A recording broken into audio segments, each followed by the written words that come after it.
He doesn't have class but can use any S-rank skill. In this world, everyone does a ritual to get a class once they turn 10 years old that allows them to learn class skills. Errol is an ugly, disgusting loser who just turned 10 and is about to go through this ritual. His family is eager to see what kind of class he will be given, but Errol couldn't care less. The priest announces the ritual will begin and asks the kids to step forward. The first candidate steps up anxiously, and the priest touches his forehead with the tip of his middle finger. He feels the heat of flames and smells the smelting of iron. He also sees a vision of a hammer and announces that he is a blacksmith. The boy runs back to his father with excitement because he is also a blacksmith. The priest continues the class selection and gives the kids their different classes. Astaire, Errol's sister, informs him that a person's lineage determines the class they will receive. She is certain he will get a good class because their parents have advanced abilities. Errol is next in line, and the priest informs him that he will see a vision of his class as he touches his head. However, the priest is confused because he didn't get a reaction from Arl like he did when he touched the other kids. The priest realizes there's only one explanation. Arl is classless.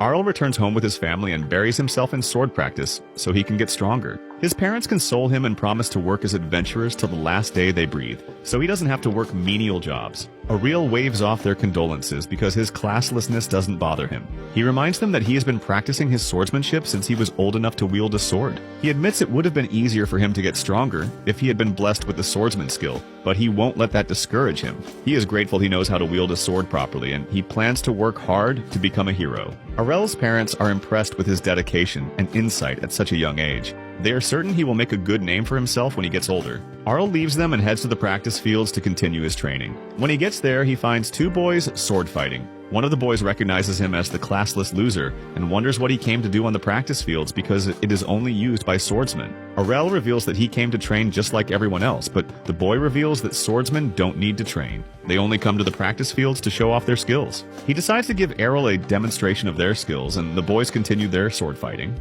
Arel is impressed because their basic swordsmanship skill makes them capable fighters. He challenges them to a bout, and they laugh at his stupidity. They point out that a bout between a swordsman and a classless clown parading the practice field with a sword will be a massacre. Arel maintains his position and insists it will be a good match. The boys become annoyed by his insolence, so they decide to accept it and put Errol in his place. The first boy asks Errol if he has the divine protection blessing the goddess gives everyone at birth. This protection shields the body from damage, but taking too many hits can make it run out. He's not so sure Arl has it since he is classless. Errol confirms that he has it, so he doesn't have to worry about being charged with homicide. The first boy reveals that he won't hold back now that he is certain he can throw Arl around as much as he wants without fear of jail time. Errol warns him to expect the same treatment, but the boy takes it as an insult. He charges at Arel with his sword, and Arel parries effortlessly. The first boy crosses swords with Errol again and tries to overpower him, but Errol's strength gives him a reality check. The second boy orders his friend to stop toying around and finish Arel. The first boy reveals that he is trying, but Arel is stronger than he imagined.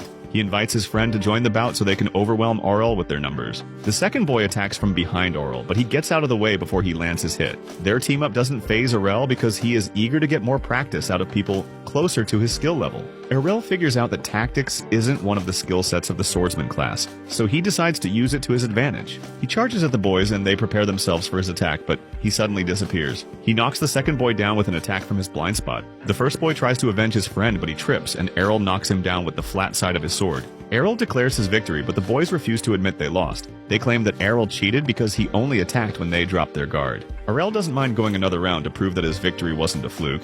A red-headed swordsman walks in on them and scolds the boys for whining, because if it were a real battle, they would have been done for. The first boy tries to talk back to the redhead, but his friend stops him because he is the son of Captain Evans, who is the head of the guards. The redhead walks up to Orel and acknowledges that he inherited some innate talent from his mom, unlike the two chumps he just put to sleep. He challenges Errol to a bout and promises to show him the abilities of a true swordsman. The redhead holds a grudge against Orel's mom because she is considered the best swordsman in the village instead of his father. Arl realizes that Redhead wants to take out his anger on him. Redhead reveals that he has been a swordsman for a year and now has intermediate skills. His revelation doesn't faze Arel because his mom taught him everything about the sword, and he doesn't intend to disappoint her. Redhead charges at Arel, but he blocks the strikes and pushes him back. Redhead goes back in with multiple sword strikes, but Errol counters each strike. The spectating boys wonder if Arl is really classless because he is easily countering a swordsman with intermediate skills. Errol silently acknowledges that Redhead is stronger than the two losers, but his emotions make him sloppy and vulnerable. Redhead lashes out in anger at Aurel and he dodges. He sees an opening and goes in for a strike, but Redhead uses a twin blade strike. Aurel manages to block one of the slashes but gets hit by the other one, which sends him flying into the wall. He walks over to Aurel to claim his victory, but acknowledges that he isn't a pushover. Some days later, Aurel wakes up and heads downstairs to get breakfast. After breakfast, his elder sister tries to convince him to rest for the day instead of going out for training. She assures him that he will always be safe because she will create a world free from evil. Aurel ignores her big words and heads out for special training. Aster is worried about him because he has been consistently coming home late after the day he was beaten up. Farah assures her that Errol can handle himself. She takes her to the basement where Errol keeps a chest. She opens the chest to reveal a bunch of broken swords Errol used to practice his swordsmanship. Aster is convinced that she has nothing to worry about, but she is still determined to create a world where Aurel doesn't have to worry about his classless status. Meanwhile, Errol continues his training in the forest. He takes several swings at the tree trunk. Then he unleashes a twin sword strike. He is pleased with the progress he has made in his training. All the hits he took from Redhead while they were training finally paid off. A goblin suddenly springs from the bushes and attacks Aurel from behind, but he turns and cuts it down with his twin blade strikes. Aurel suddenly hears a terrifying roar from the forest. He wonders why such a huge monster is so close to the village. He decides to head back to the village and inform the guards, but he hears a human voice crying out in panic. Errol realizes that he doesn't have the luxury of time. He decides to face the monster because he is certain he is strong enough to defeat it. Aurel walks to the source of the human voice and peeks through the bushes to find Redhead in a bad state against a hobgoblin. He spots a practice board on a tree and figures out that Redhead was practicing just like him when the monsters ambushed him. He decides to wait for an opportune moment to defeat the monster. The hobgoblin bears down on Redhead and raises its club. Redhead is too exhausted to do anything but offer a silent prayer of forgiveness for disappointing his father. As the hobgoblin brings down his club, Errol cuts it down with his twin blade slice. Errol gives Redhead his holy water to cure his injuries and restore his divine protection. Redhead drinks it and recovers, but he immediately confronts Errol about the skill he just used because only skilled swordsmen can execute it. Errol admits that the technique is complex, which is why he devoted extra time and effort to learn it. Redhead doesn't understand what Errol is saying, so Errol explains that he figured out the secret to the technique was harnessing the power of the sword's momentum. He thanks Redhead for constantly using the technique when they sparred, which allowed him to discover its secret. Errol reveals that he has been training to master the technique because he didn't want to lose to Redhead in their next bout. Redhead is impressed with Errol's dedication and decides to test the fruits of his training. Errol is skeptical about getting into battle with Redhead, but Redhead insists because he wants to repay his kindness. They take their sword stance and execute twin blade slices at the same time. Errol's attack deflects Redhead's slice and lands a hit on Redhead. Redhead is surprised he still got hit somehow, and he wonders if Errol snuck in another attack while he was distracted. Errol reveals that a third slice from his twin blade strike hit him, and Redhead calls him out for it because it is supposed to be 2 sword slices like the name implies. Errol reveals that those rules don't apply to him because his strike isn't based on a skill. This gives him freedom to modify his techniques as much as his abilities allow. Redhead doesn't believe Errol because it makes no sense for a classless loser to have a stronger technique than an established swordsman. Errol is tired of his whining and challenges him to a bout to test out who is stronger. Redhead hastily accepts and makes a mental note to keep an eye out for Errol's third attack. They take their sword stance and cast twin sword slices, but Errol's strike is faster than Redhead's. His strike cancels out Redhead's slice, and the third strike targets Redhead. Redhead manages to raise his sword to block the strike, but the force sends him to the ground. Errol walks over to Redhead, and Redhead admits defeat. A few days later, Errol had some tea with his family at night. Farah reveals that Redhead set out for Brescia, and Errol wonders what's so special about Brescia. Farah explains that Brescia is the city of swords where she used to work in the past. Errol is eager to visit Brescia and improve his swordsmanship. He is determined to find out how strong he can get without a class. Errol boards a wagon with other swordsmen and some kids, and they head to the city of Brescia. After traveling for a while, the coachman informs them that they are approaching their destination. The other swordsmen are surprised to learn they are all headed in the same direction. Purple introduces herself to Leather as a dual swordsman, and Leather introduces himself as a barbarian. Purple notices his harsh tone and wonders why he is having an attitude when they are both advanced swordsmen. Leather points out that he doesn't like hanging out with people who expose themselves to the world. Purple reveals that she dresses lightly because it suits the speed needed to utilize her class perfectly. The coachman settles their quarrel by commending both their offensive powers. He suddenly stops the wagon and reveals that they now have a chance to prove their strength. Leather looks ahead of the wagon to see a horde of orcs led by a king orc blocking the road. He begins to panic because they don't have the strength or resources to take down such a monstrosity. The children in the wagon beg him to save them, but Leather ignores them because he knows fighting the orcs is suicide. Purple also follows him because she doesn't want to risk her life for kids that are not even hers. The coachman decides to abandon the wagon and run for his life since there is no one to protect them, but Errol suddenly steps out of the wagon. The coachman tries to stop him because it is too dangerous, but Errol ignores his warning. He rushes at the orc horde and uses his blink skills to dash through them as he cuts them down. The coachman is impressed by Errol's skill, but he suddenly gets surrounded, and he wonders how he will get out of the orc formation because his blink skill is now useless. Errol spins with his sword and performs a blade dance, which clears out the orcs. The coachman can't believe his eyes because the blade dance is a legendary skill that can only be performed by the Blade Princess. Arl moves on to the king orc to attack him, but the king orc attacks first. He swings his mace and brings it down on Errol, but Errol jumps into the air and sinks his sword into the orc king's head. Errol walks back to the wagon and informs the coachman that he has eliminated all threats on the road. He urges him to continue to Brexia because he needs to continue his sword training there, so he can become stronger. The coachman teases Errol that he doesn't need to visit Brexia because he is already strong enough. The kids are so impressed by Errol's skill that they wonder what his class is. Errol informs them that he is classless, and they're surprised by his confession. Errol enters the wagon and they resume their journey. Errol dozes off and dreams about his interaction with Farah. While he was out training outside his house, she walked up to him as he performed the twin blade strike. Farah can't believe her eyes, so she assumes she is dreaming that Arl became a swordsman because she can't accept the reality of his classlessness. Errol informs her that she is not dreaming, as he mastered the technique after weeks of training. He asks Farah to teach him all the princess sword techniques she knows, so he can also master them and then put himself to the test in Brezia. The wagon coachman wakes Errol up and informs him that they have arrived at Brezia. Errol steps down from the wagon and observes that the people in Brezia are all high-level swordsmen, just like the coachman. The coachman denies being a swordsman, but Errol insists he is a swordsman because no commoner knows that much about sword techniques. The coachman admits that he is a holy knight. Errol wonders why an advanced class swordman is driving a coach, and the coachman confesses that he is so tired of battles that he decides to take a leisurely job. He informs him that the swordsmen in the city are there to take part in the swordsmanship tournament and get their hands on the prize money. He advises Errol to join a guild so he can become eligible to register for the tournament. Errol reveals that he is also there to take part in the tournament, but he would like to spar with the advanced swordsman before that. The coachman bids him farewell and advises him to be careful about his guild choice, because there are some bad guilds in the city. Errol walks into the city to see different guilds advertising the swordsmen so they can join their guild. A lady sneaks up on Errol and tries to catch him from behind, but he dodges her by sheer luck.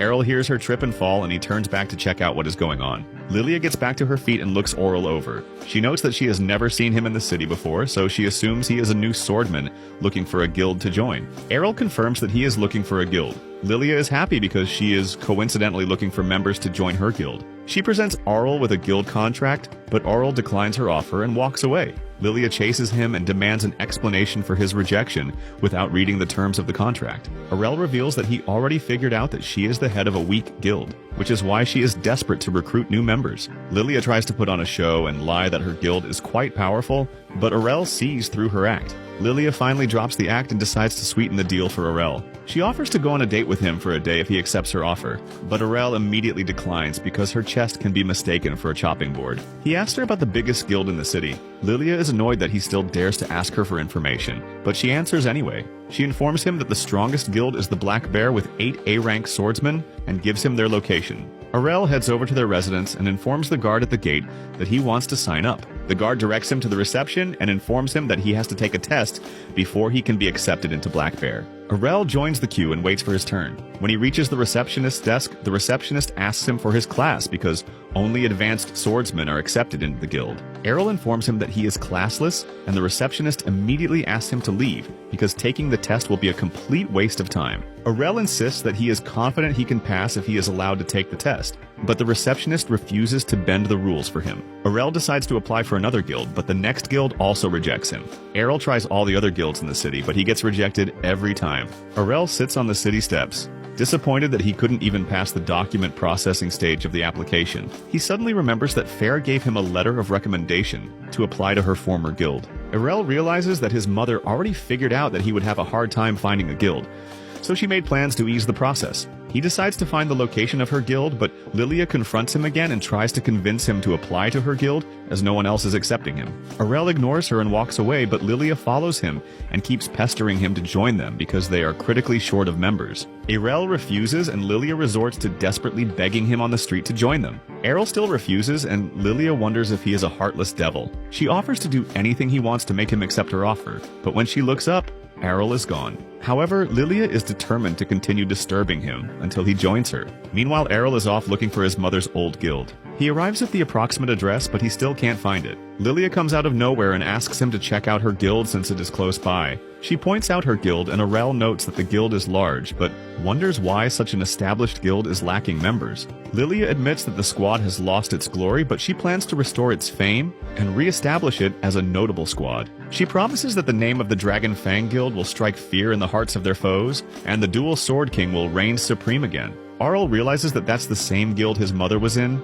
so he decides to join Lilia. She takes him inside the guild and shows him around. Lilia's dad gets up from the couch because he is surprised to see a new member. Lilia notices the bottle in his hand and reminds him that the doctor warned him to stop drinking, but he shuts her up. Arel figures out that Lilia's dad is the Dual Sword King, but he is missing an arm. Lilia's dad advises Arel to forsake the Dragon Fang Guild because it is about to collapse, and he walks out. Lilia reveals that her father used to be a top swordsman, but after he lost his arm, he began drowning himself in alcohol and lost all social standing. She is certain Arel won't want to join the guild after what he just witnessed, but Arel insists that he still wants to join. After all, he doesn't have a choice because no other guild accepted him. Lilia hands him the guild contract, and he signs it. Lilia looks through his details and notices that he is classless. She warns Arel to stop joking about something so serious, but Arel shows her his card to prove that he is classless. Lilia threatens to hurt Arel if he doesn't retract his acceptance into her guild. She reminds him that he needs to possess swordsmanship skills to be accepted into a guild. Lilia breaks down because she was embarrassing herself on the streets for a classless loser with an ego.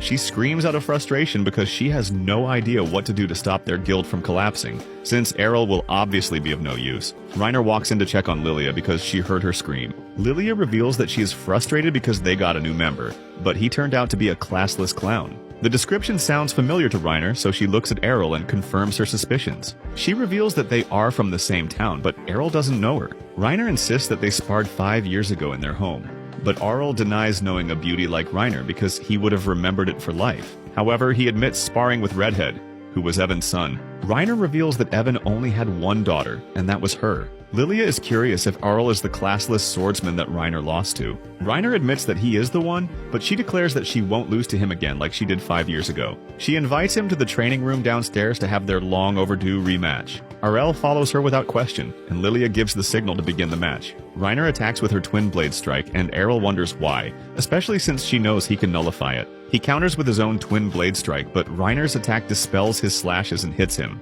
Arel is surprised, so Reiner explains that her sword is 5 times as strong as her previous sword. She advises Arel to adapt because he can't bet her with the same technique from 5 years ago. She vows to defeat Arel with the new power skill she obtained. She attacks Arel, but he blocks her attack, and they cross swords. Arel praises her for putting in so much effort that she obtained an advanced skill. Reiner ignores his flattery and continues slashing at him. Arel blocks the slashes, but he backs off because he will lose if he keeps taking attacks like that. Arel points out that he doesn't think it is wise for her to show all her cards so quickly, but Reiner insists that she will win regardless. Arel reveals that she won't hit him with any attack if that is her speed limit. Arel's big words pisses Reiner off, so she lunges at him and knocks his sword out of the way before slashing him. She is convinced she landed a hit, but Arel's image disperses and he attacks her from behind. Reiner tries to understand what just happened, and Arel reveals that she attacked a shadow. Reiner has a hard time processing his statement because he shouldn't be able to pull off shadow skill since it is a supreme level skill. Reiner attacks Arel wildly, but he dodges her attacks and fools her with 2 shadows to land a hit. However, he notes that his hit barely did damage against her divine protection. Reiner is certain she can still win the bout because Arel hardly does any damage. She attacks him with all her strength, but Arel counters and knocks her down. Arel acknowledges that she is strong, but he points out that he has long surpassed her strength. Lilia rushes over to give Reiner holy water to restore her divine protection and scolds Arel for making her cry. Reiner insists that she is not crying, and she runs off. Lilia and Errol return to the guild common room. Lilia officially welcomes Errol to the guild, but Errol is curious about the guild's status because she said it would soon fall apart. Lilia reveals that they are in debt, but she remains optimistic because a guild competition is coming up the following week. Errol wonders why Reiner is still sticking around despite the condition of the guild. Lilia reveals that her dad took her in when other guilds rejected her, and she has been a member ever since. Errol concludes that they can clear their debt if they win the competition, but Lilia isn't so optimistic because they will be competing 3 against 5. Sad, Errol is looking forward to fighting against strong people so he can get stronger. That is the reason he came to Brescia. Lilia's dad eavesdrops on their conversation because he is curious about Errol and how strong he can become. Errol wakes up the next morning and remembers that he is now part of his mother's former guild. He walks downstairs to see Reiner and Lilia sitting in the common room. Lilia welcomes him, but Reiner doesn't utter a word, so Errol concludes that she is still holding a grudge against him for her humiliating defeat in their duel. Lilia announces that they will be entering the upcoming guild tournament over the weekend, since they meet the minimum requirements to register. Errol doesn't know much about the tournament rules, so Lilia decides to give him a breakdown. She explains that the tournament is a one-on-one elimination-style match, and the guild with no members at the end of each duel loses. She also explains that guild teams are limited to 5 members, so they'll need to put in extra effort since they are a team of only 3. Reiner doesn't fancy their chances in the tournament, but Lilia assures her that they are unlikely to be matched up against an A-rank swordsman. Errol doesn't understand the ranking system, so Lilia explains that heroes are ranked from D to A ranks, with the strongest swordsman ranked as A rank. She points out that there are about 500 swordsmen in Brescia, and only 20 of them are A rank. She reveals that both she and Reiner are B rank swordsmen, and she assumes he also falls into the B rank since he defeated Reiner in their duel. She is certain they will make it through the tournament if they don't get matched up against an A rank. She decides to go over to the Colosseum and check out the tournament brackets, so she can know which guild they'll be facing off against. Reiner tries to leave Errol in the common room, but he demands to know where she is going. She reveals that she is going to train. Errol wonders what skills she has as a power swordsman besides her brute force skill. Reiner reveals that she possesses the Guts skill, which makes her divine protection last longer than that of an average swordsman. Errol fancies her skill, and he wishes he could learn it. He walks up to Reiner and sincerely begs her to hit him with her sheathed sword. Reiner refuses because she doesn't want to do him any favors, but Errol insists because this is a good opportunity for them to build a lasting relationship. Reiner misunderstands Errol's intentions, so he explains that he wants to obtain her Guts skill indirectly by getting her to hit him with her sword repeatedly while his divine protection is down. Reiner scolds Errol for being so dumb that he forgot skills are blessings from the goddess, and not something that can be chosen freely. Errol reminds her that he learned the Twin Blade Strike and the Shadow skill without getting blessed with it. Reiner still isn't convinced, so they go down to the training grounds, and Errol draws her sword with ease. Reiner is surprised that he can handle her sword so well without the brute force skill. But Errol reveals that he has more brute force than she does because he built it up while learning his other skills. He reminds her that effort can match talent with dedication, and Reiner is convinced. She decides to help him with his training but warns him not to complain because she won't hold back. She begins smacking Errol with her sword, but Lilia suddenly comes running in a panic. She reveals that they were matched up against the Black Blade Guild, who are currently the strongest party in the city with 8 A-rank swordsmen. She is certain the guild boss will pit their strongest members against them, but she is sure they will win if they take them on as a team. She suddenly notices that Errol is beaten up, and she assumes they got into a fight, but Reiner explains that they are undergoing some special training. Lilia doesn't buy her story because it just looks like she is using Errol to relieve stress, but Errol suddenly gets back to his feet and announces that he is going out for lunch because he is hungry. A few days later, the guild competition day arrives, and the trio heads to the Colosseum. Errol isn't too impressed by the people lining up to take part in the competition. Lilia overhears some spectators choosing the Black Blade Guild to win the match against them,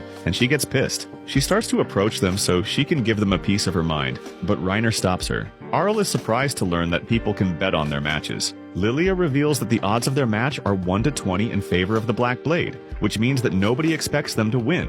However, she sees it as a grand opportunity to become a billionaire. She reveals that she took another loan with the Guildhouse as collateral, and bet everything on them to win their match against the Black Blade. Reiner isn't too happy with her plan because they will be in a worse situation if they lose, but Lilia points out that they will be in a bad situation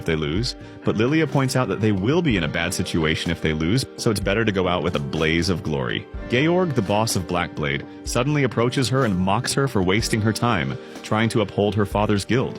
Georg is curious because he heard that she recruited a classless swordsman. Lilia wonders if he only approached her to gloat, but Georg reveals that he only came over to cheer her on because He feels bad about the current state of her guild. He reveals that he did her a favor by using his influence to make sure their guilds were matched up against each other. He explains that he is allowing them to get back in the spotlight and get some serious paycheck if they somehow manage to defeat the A-rank swordsman he has chosen to face off against them. Georg begins to laugh at their ridiculous odds of pulling off a victory, but Lilia insists that they will win. Georg decides to indulge in her delusions and wishes her the best of luck as he walks away.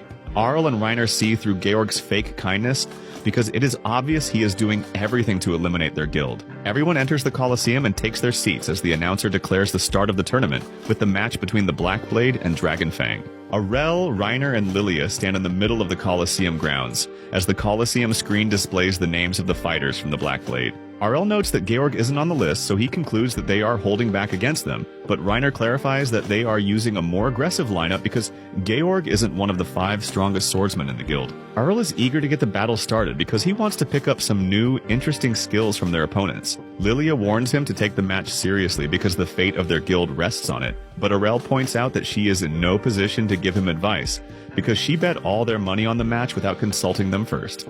The sister announces the first matchup will be between Geo and Arel. Everyone is surprised that Arel is classless. They write him off as a joke who has a death wish. Geo is pissed off because he finds it insulting that he is facing off against a classless loser despite being an A-rank adventurer. He would rather have fun with the ladies, but the match kicks off, and Geo strikes immediately. He uses a blink dash to close the distance and thrusts his sword into Arel. Lilia warns him to be more careful, but Reiner points out that he is unharmed. Arel's shadow disintegrates, and Geo figures out he is using his shadow skill. He strikes at Arel behind him, but it turns out to be a shadow. 3 Arels surround Geo, and he assumes one of them is the real one because it is impossible to create 3 shadow images. He tries to find the real one, but they begin attacking him. He fends off their attacks, but the real Arel attacks him from behind. Geo can't believe what just happened to him as he loses consciousness, but Arel reveals that he learned the skill from Farah, who can make up to 5 after images. The sister declares Arel the winner, and the crowd erupts in a cheer, but they can't believe that Arel is really a classless swordsman. Lilia and Reiner are impressed with Arel's performance, but Arel is more interested in getting back to training as quickly as possible so he can imitate Geo's thrust sword strike. He looks forward to the next matchup so he can pick up more skills. The next contender steps up and the match begins. The swordsman tries to attack Arel, but he blocks his attacks easily. He counters with his twin blade strike to knock out the swordsman. The next contender steps up and feints with his dagger while attacking with a kick. Arel uses his shadow skill to sneak behind him and knock him out with one strike. Lilia cheers Arel on so he can take out the last 2 members of the Blackblade. Reiner scolds her for leaving everything to him, but she admits that Arel is the only one among them who can take out the A-rank swordsman, so she is giving emotional support. Shield steps up as the next contender, and the fight begins. He scolds Arel for lying about his class, but Arel insists that he wasn't lying. He attacks Shield, but his attack barely does any damage because of his high magic protection. He decides to wear it out with persistent attacks, but Shield scolds him for complaining when he shouldn't even be a match against him. Arel reveals that he earned his place in that duel by putting in tremendous effort, but Shield insists that effort can't outweigh talent. He attacks Arel with a sword feint and uses his shield bash, but Arel sees through his feint and knocks the shield out of his hands. Now that Shield is exposed, Arel is confident he can win the match. He imitates the kick used by one of the swordsmen he fought against, and Shield points out that he has seen that technique before. Arel admits that he can pick up some skills after observing them once. He walks over to Shield's shield and picks it up. Arel's arrogance pisses Shield off so much that he attacks him, but he parries his strike. Arel uses his shadow skill and imitates Shield's shield bash technique to knock him down. The sister announces him as the winner, but the spectators begin to protest. They label Arel as a fraud because they can't comprehend how a classless swordsman took down 4 A-rank swordsmen in a row in record time. The sister consoles the crowd and reveals that the tournament administrators have ordered Arel's class ID to be publicly displayed so they can see his information for themselves. The sister consults with Arel to confirm that he is fine with the decision, and he agrees. The sister displays Arel's information on the Colosseum screens and announces that Arel is a certified classless swordsman. This wins back the favor of the crowd for Arel, and they begin to cheer for him. Lilia scolds Reiner for withholding the information about Arel's true strength, because she would have taken a higher loan to bet on their victory. Reiner confesses that she didn't know he was strong enough to progress this far into the matchup without their help. Lilia reveals that she is going to start making preparations for a marriage certificate because she wants to tie Arel down as her limitless gold factory. The sister announces that the last contender is Masamune, who is a master samurai. He takes the stage and Erel immediately notes that he possesses a katana instead of the common broadsword. Reiner and Lilia are surprised by Masamune's appearance because they have never heard of him. They realize he is their trump card, and they hope Erel can match his abilities. The sister announces the start of the battle and Masamune gets into his sword stance. Erel feels the threat from his stance, so he decides to keep his distance. Masamune commends him for seeing through his plan of luring him in and using his ultimate skill to defeat him. Erel begins to approach him, and Masamune can't understand why he is making such a senseless decision, despite hearing his plans. Erel reveals that he has no choice but to move, because they will remain in a stalemate otherwise. Erel also reveals that he is curious about Masamune's ultimate skill, but Masamune warns him that his curiosity could be his downfall. Erel keeps approaching him as he tries to come up with a plan. He considers using his shadow strikes, but he figures out that Masamune will see through it because he is quite perceptive. He stops at the edge of his sword range and concludes that he has to be faster than his strike. He steps into Masamune's range and he strikes, but Erel disappears. Masamune is surprised because he is certain Erel didn't use an afterimage, which means he was faster than his sword strike. Erel appears behind him and commends him for being fast, but he points out that he was trained by someone faster. He uses Piercing Tempest to defeat him, and Lilia is surprised to see that he has mastered the Sword Princess technique. The sister announces Erel as the winner, and he walks off the stage. Lilia and Reiner congratulate him on his victory, but Georg silently plots his revenge from the shadows. Late at night, Dragonfang celebrates their victory with a toast. Lilia enjoys her drink, saying nothing beats celebrating after winning. Arl notes in surprise she's old enough to drink, while Reiner holds juice and accepts her situation. Lilia moves closer to Arl and boldly asks him to marry her. He refuses without hesitation. She teases him for being shy, but he insists he isn't. She continues, saying she can fulfill his desires, but Arl replies he'd rather marry someone like Reiner. Lilia is shocked, and Reiner blushes, flustered. Embarrassed, she snaps that he should have at least lied instead of rejecting Lilia so plainly. Arl calmly asks why she thinks he's lying. Reiner stammers that people say she acts like a man since all she does is train. Erel admits he once thought the same, making her sigh about lacking feminine charm. But Erel disagrees. Reiner says she aims to be the strongest swordsman and has no time for femininity. Lilia smirks. Reiner doesn't know how to use her greatest weapon, so she's no competition. Lilia tries again, offering to help Erel relax with a massage while patting his lap. Reiner blushes and calls her indecent, but Lilia pretends innocence. Erel then says he'd rather get a massage from Reiner instead, stunning both girls. Later, Reiner spars with Erel. Her attack, even with a sheathed sword, leaves him gasping. She jokes this feels like torture, but Erel explains. Pushing his body to the brink is the only way to master guts. He needs a capable, trustworthy partner. Reiner feels flattered he trusts her so much. A man walks downstairs with Lilia, telling them to keep it down. He's Lilia's father. He asks Erel if he's training from frustration after losing, but Lilia corrects him. They won against Black Blade. Her father seems unimpressed, assuming the enemy sent weak members. Lilia insists all opponents were A rank, and Erel defeated them alone. Her father looks at Erel covered in sweat and bruises, doubting he's that strong. Lilia adds they earned enough money to cover guild expenses thanks to Erel. Her father warns that bigger guilds will recruit him, leaving them behind. Lilia refuses to believe it and announces she and Erel will marry. Erel immediately denies it. Her father tells her to give up. Erel speaks up, saying even though Lilia can be silly, she's better than people who give up without trying. He asks when her father will stop moping and act his age. He can still wield a sword with one arm. Her father snaps. He grabs Erel by the collar, asking what he knows. A dual swordsman who can't wield both swords has nothing but useless skills. Erel admits he's right. He has no class or special skills either. Her father shoves Erel away and walks off. Erel comments that even with his injuries, Rod is incredibly strong, and it's a waste to give up. Lilia feels thankful, believing Erel's words might inspire her father. Reiner agrees Rod just needs to find his passion again. Erel hopes Rod will teach him someday. Lilia suggests Erel explore a dungeon to learn new skills. Erel asks what a dungeon is, making Reiner sigh. She explains there's a massive dungeon beneath the city filled with traps and monsters. Erel grows excited. Reiner agrees to join for combat experience before the Sword God Cup. When Erel asks what that is, Reiner groans. It's a grand tournament to decide the strongest swordsman. Lilia brings out an entry form saying she assumed he'd want to participate. Erel shocks them by tearing it in half. The paper is actually a marriage certificate. Erel puts Lilia in an arm lock as she yelps and apologizes.